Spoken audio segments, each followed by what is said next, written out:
kakati eno yennono yerinnya Bwayiise. Bwayiise mumanyiyo muganda wange Josh K the Brains wano ku kamera angambye wano kinyana mpindi ne wembeera leero kati njagadde kubasomesa Bwayiise.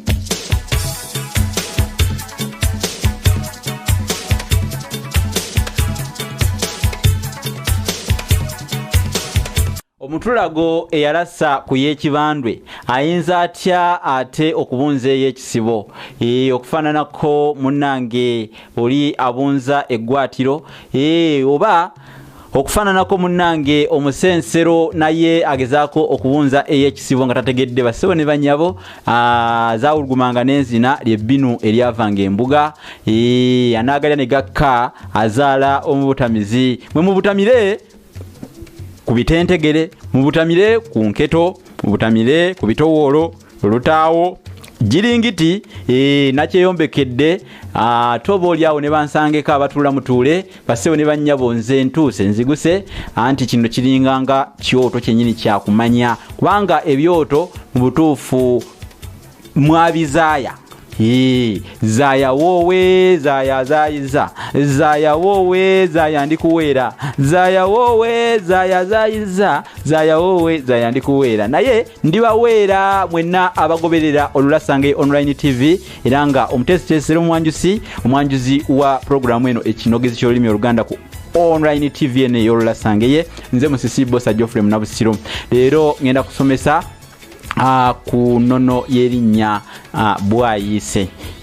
kubanga waliwo omulundi gumu nabategeezera nemba tusuubiza tinja kudda n'ennono eyo kuba waliwo yabuuza lwaki Bwayiise baatuumawo Bwayiise bassebo ne bannyabo naye nga sinaba kwogera lwaki Bwayiise baatuumawo Bwayiise gwatannaba kusubscribinga sooka onkolere kino likinga osubscribinge commentinga teekawo commenti atera osharinge gabana kone banaffe bayite bajje batwegateko ku Olulasange online TV wano ebintu bitambule bulungi biberenga ddabiri mulala bagamba mulala simirembe naye bitambulye ddala kinnawadda wamma olabe nti nno munnange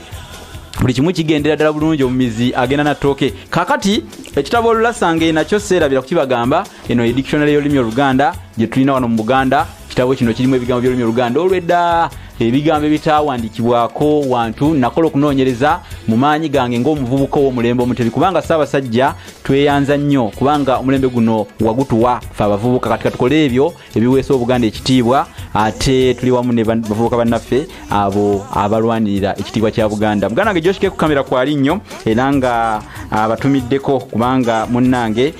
omumiro katabula ku mwami akalulwe tekabula ku nnyama nze mbeyanjulidde nze musisi bosa Geoffrey Munnabusiro nkonge ya mufule nantagwira kye yakimu kiwoowolo munnyo gwavu atalina mazzi talyandi sava kubanga ndi mwana wabambejja omukenkufu mu lulimi lwa Ssaabasajja era Ssaabasonyi wa Lukaluwoomya okwetoloola Sseŋŋendo Nabulamu. Kakati eno yennono yerinnya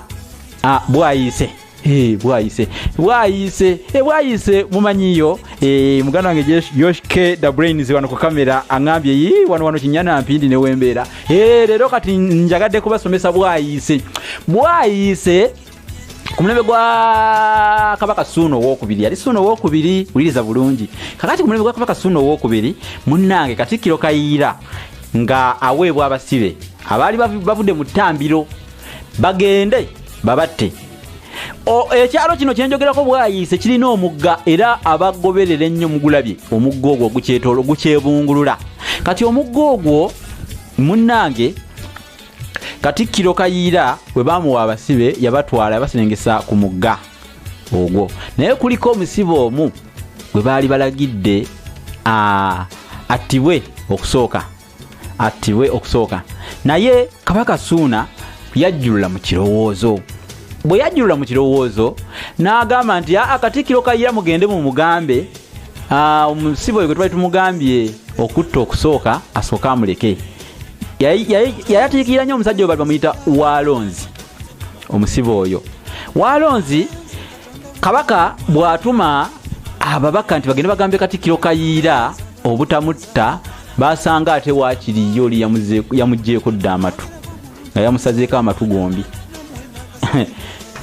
munnange nga bagamba ku mugga ogwo ogwebulungulula omutalo ogwo munnange nga bazzaayo mawulire nga Kayiira bwe yasazeeko walonza amatu. Kabaka mu kubaddamu yabaanukula ekigambo kimu nti obwayiise tebuyoleka. Jjukira lino linnya lya lugero.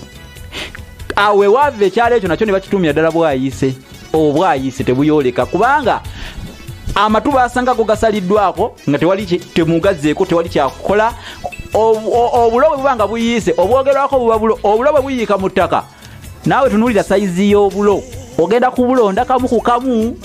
buba bugenze n'oli amatu gaali gasaliddwako nga gasaliddwako gagenze kale nno ekyalo bakituma Bwayiise lwa njogera eyo eyava mu lugero oba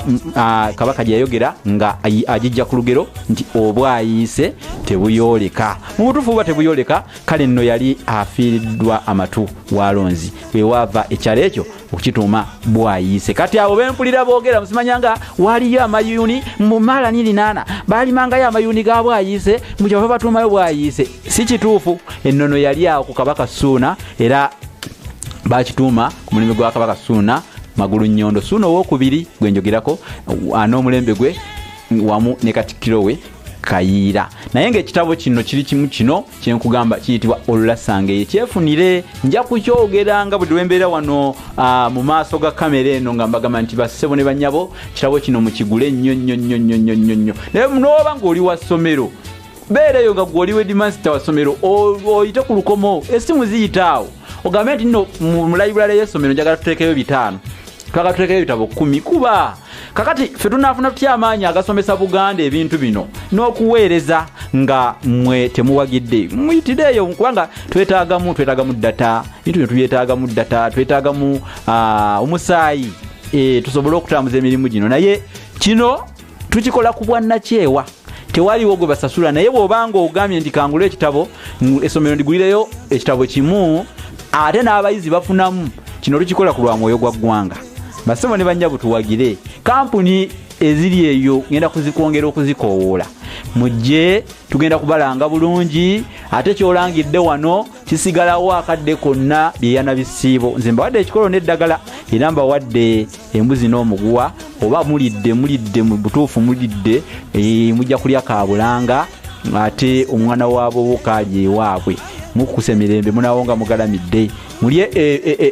ennunza n'ennunzibwa muleme kufiirwa bibiri malusu na mwasi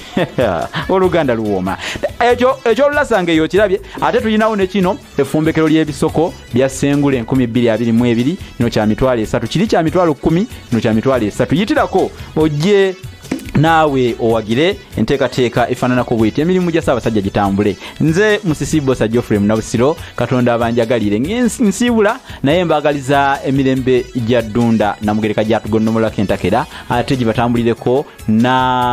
n'emikisa nagyo agibagonnomoleko emirimu gitambule bulungi na bwe kyemukwatako mubeere nga muyigga mukwasa ddungu abayigire ate nammwe abagaziyize ensalo zammwe abange mulowooza nti soogedde nnyo oluleekemya kaneme okwogera oluleekemya ng'omuwuulu ayombera ensuwa nti ate kakati ensuwa yange bajasizza nti yandibadde ku lujja nga kwogikuumira lubeerera teyatika kakati ogimanyi yatika bannange nsiibudde ekimmanje bwe kita ensuwa nga lujja oyita ku lukomo olwo osobole okuba nga oyogerezeganya naffe butereevu n'okutuwagira Ssaabasajja Kabaka awangaale.